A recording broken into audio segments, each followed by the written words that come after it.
So today, let's unpack the story of a guy who literally changed the world, Constantine the Great. He's the Roman emperor who pointed the entire empire towards Christianity. But here's the billion-dollar question that historians still fight over. Was his conversion for real, or was it just one of the most brilliant political stunts in human history? All right, let's dive right into the deep end, to the one moment that you could argue completely reshaped the course of Western civilization. It all starts with a vision. So, picture this. It's October of 312 AD. Constantine is marching his army toward the battle of his life. He's up against his rival, Maxentius. And the prize? Oh, just the city of Rome itself. No big deal. Now, according to the Christian historian Lactantius, who was writing pretty soon after all this went down, Constantine was in a really tough spot. He was outnumbered. And on the night before this huge showdown at the Milvian Bridge, well, a miracle is exactly what he got. The story goes that he was told to fight under a brand new symbol. So he has his soldiers paint this sign, the Chi, which is the first two letters of Christ's name in Greek, right onto their shields. I mean, think about how wild this was. He was basically betting his entire future and his army's future on the god of a persecuted minority religion. Okay, and this is where the story gets really, really interesting, especially if you're a historian. Because like any great legend, the details, they start to change depending on who's telling the story and when they're telling it. This vision is totally central to the whole Constantine myth. But when you start digging into the main historical accounts, you realize you're getting two very different stories about what actually happened. And this just perfectly lays out the challenge for historians. Lactantius, writing closer to the event, says it was a dream Constantine had the night before. But Eusebius, who's writing decades later and claims he heard it straight from Constantine himself, describes this spectacular vision of a cross made of light hanging over the sun, seen by the entire army in the middle of the day, with the words, "Conquer by this," written in the sky. So, a private dream versus a public spectacle. Which one sounds more believable to you? So, miracle or not, Constantine wins the battle. But to really get the genius of what he does next, we've got to talk about the guy he beat, Maxentius. You see, Constantine's propaganda machine worked overtime to paint Maxentius as this terrible villain.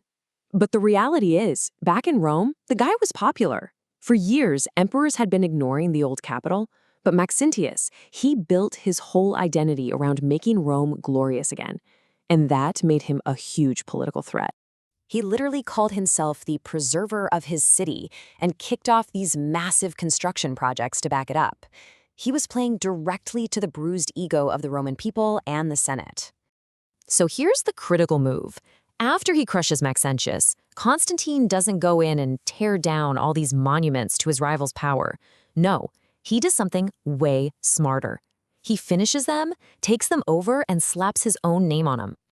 The historian Aurelius Victor kind of gives the game away here. He confirms this wasn't just some accident. He says the Senate itself officially rededicated all of Maxentius's biggest projects to Constantine. It was a masterclass in political rebranding, erasing his rival from memory and making his legacy Constantine's own victory lap. And this whole thing brings us right back to the central question. Was Constantine's pivot to Christianity a true spiritual conversion, or was it just the ultimate political power play? So you've really got two camps. The skeptics argue that Constantine was a political mastermind who saw this growing organized religion and just co-opted it. He saw it as the perfect glue to hold a fractured empire together under one god and one emperor. But the other side, the believers' view, pushes back hard. They say, look at his actions. From day one, he consistently favored Christians in ways that suggest a real, deep conviction, not just cold, hard strategy. A perfect example of the skeptic's view comes from the 19th century historian Jacob Burckhardt.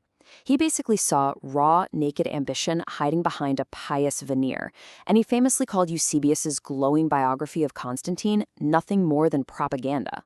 But then you have other historians like John Julius Norwich, who kind of say, does it even matter what his motives were? They argue that whatever was going on in his head, the sheer impact of what he did is undeniable. His actions, for whatever reason, set the course for the next 1,000+ years of Western history. Theologian Alexander Schmemann offers this really fascinating third way of looking at it. He suggests that for Constantine, his faith and his job as emperor were the exact same thing. In his mind, Christ didn't just choose him as a follower, Christ chose him as an emperor, tying the fate of the Roman Empire itself to a new divine mission. So whatever was happening in his heart, let's just look at what he did, because there's no debating that Constantine's public actions created an entirely new world. And man, it happened fast. The victory in 312 was followed just a year later by the Edict of Milan, which basically made Christianity legal. Then you get the Council of Nicaea, where he uses his imperial muscle to hammer out a unified Christian doctrine. And finally, he founds Constantinople, a new capital city for a new Christian empire. And this is maybe the biggest takeaway of all. Within a single lifetime, the status of Christianity was completely transformed. It went from this hidden, persecuted faith to being the most privileged, powerful, and officially supported religion in the entire Roman world. Just unbelievable. So we end up right back where we started. Was he a true believer whose faith remade the world?